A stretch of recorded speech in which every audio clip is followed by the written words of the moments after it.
1956కి 50 సంవత్సరాలు. 50 సంవత్సరాలు ఏంటంటే జూబ్లీ. You understand? స్వతంత్రత పొందుకునే అవకాశం.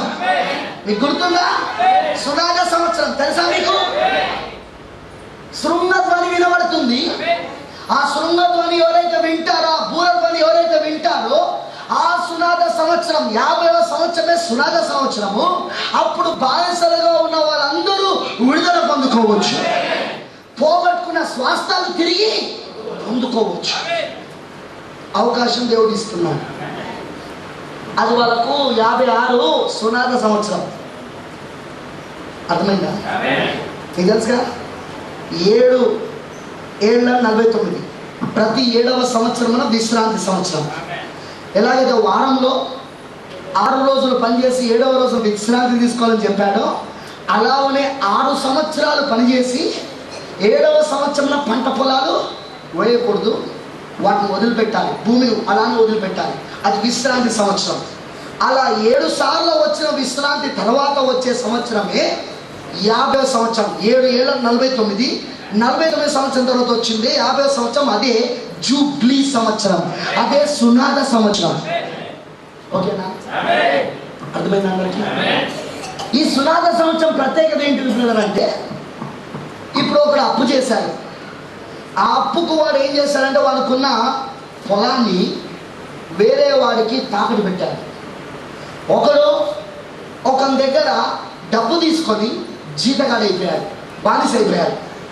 ఈ సునాద సంవత్సరమున, ఈ 50వ సంవత్సరమున దేవుడు పాత నిబంధనలో ఏం చేశాడంటే, 50వ సంవత్సరమున ఒక శృంగధ్వనిని పెట్టాడు.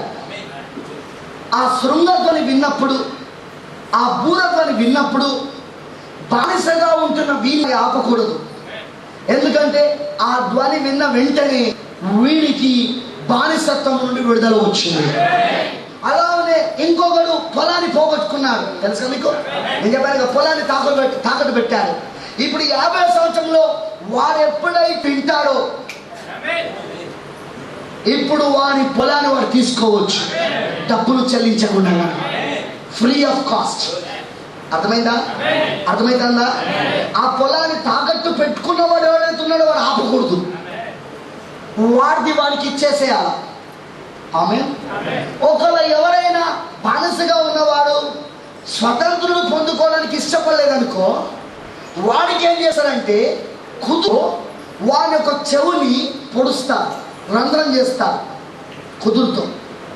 అర్థమైందా? ఈ రంధ్రం అయిందంటే వాడే యజమానిని విడిచిపెట్టి వదిలిపెట్టడానికి ఇష్టం లేదు అని ఒప్పుకున్నాడు కనుక, వానికి యాజకుడు ఏం చేస్తాడంటే, కుదురుతో వాని చెవిని పొడిచినప్పుడు లేదా చెవికి రంధ్రం చేసినప్పుడు వాడే ఆ బానిసత్వంలో ఉండడానికి ఇష్టపడుతున్నాడని అర్థము. వాడు మరలా అలాంటి జుబ్లీలు ఎన్నిసార్లు వచ్చినా వాడు వదిలిపెట్టి, యజమానిని వదిలిపెట్టి వెళ్ళడానికి వీలు లేదు.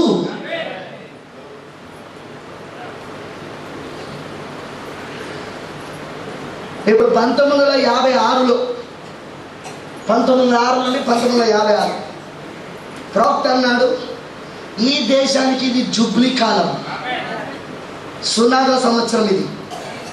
అమెరికా దేశము ఇప్పుడు ఈ భూరధ్వని విని, ఈ స్వరము విని, వర్తమానాన్ని విని అంగీకరించి స్వతంత్రత పొందుకోవాలి, లేదా త్రోసివేసి బానిసగా మారిపోవాలి. 1957 ప్రవక్త ఏమన్నాడో తెలుసా? అమెరికా దేశము ఈ వర్తమానాన్ని త్రోసివేసింది, ఇది ఇప్పుడు బానిస దేశం. ఇప్పుడు ఇది బానిస దేశం.